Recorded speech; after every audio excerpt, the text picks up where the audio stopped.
Hi, my name is Zulfiya and I work at the Wandana Community Centre as a social worker.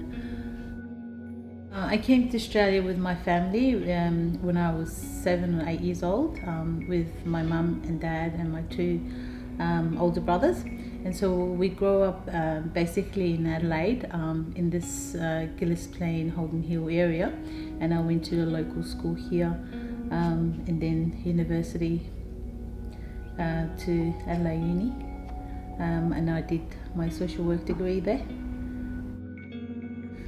I guess as I was growing up, I was more interpreter for my parents, because when they came to Australia they didn't have any English background, or they didn't understand. So I was always their right wing, translating, interpreting for them. And I can see how much they struggled, first trying to adjust to this Australian life, and second, adjust without living without their close families and their parents or their loved ones. It was very difficult for my parents to struggle with that, and at that time we didn't had much interpreters in our language, so I was the only one who was interpreting for them. Either they went to Centrelink or either they went to the doctors, and it was really difficult for them.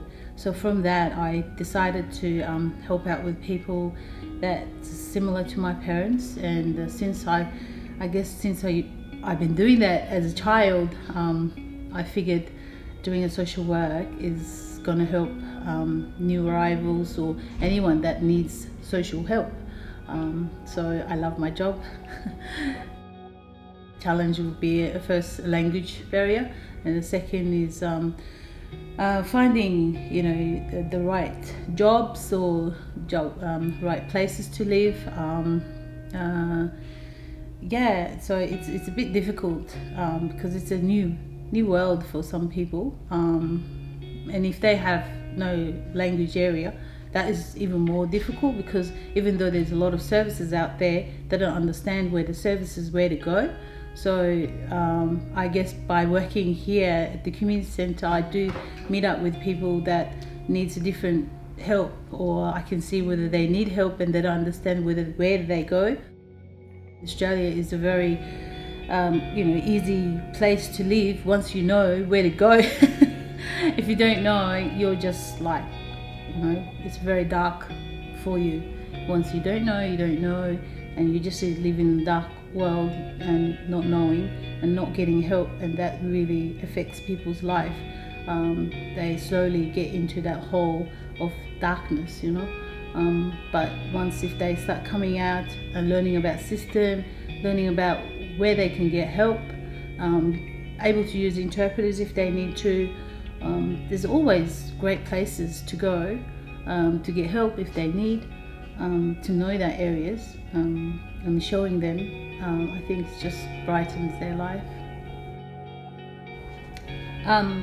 My mum, my hero, I'll say. My mum left, she was a doctor back home, and she left that job for us, for her kids to have a better life in Australia, because where we come from is a bit difficult place that we come from, because our country is being taken by China, so we have no human rights.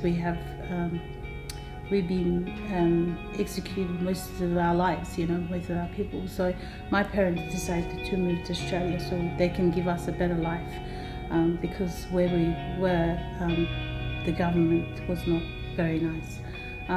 So even though she was a doctor, she had to give up her job and come to Australia. And when she came to Australia, as I said, she didn't have English levels, so she couldn't become a doctor. And she worked in factories, and she would work from 5 in the morning till 7 in the afternoon to put her food to our table and educate me and my brothers.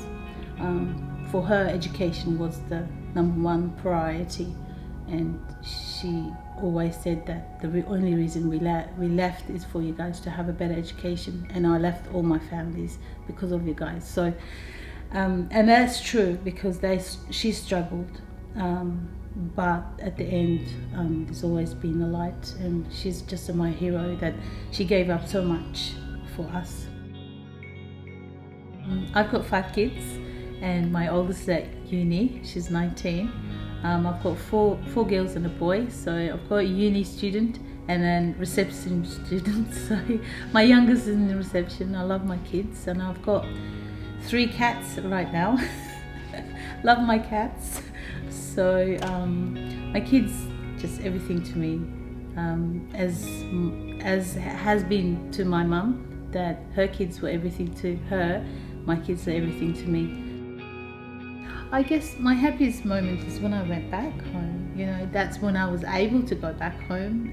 Met up with my grandma, and I haven't seen her for a long time. That was 20 years ago. That was my happiest moment, and I just wish that we can live in this world that we can freely travel each other's home countries. There are countries that you can't go back in, so my country is one of them that I can't go back, and I can't meet up with my uncles and aunties or any of my cousins because they're locked up there and we're here. I would say, Wandana Community Centre is a great place to be.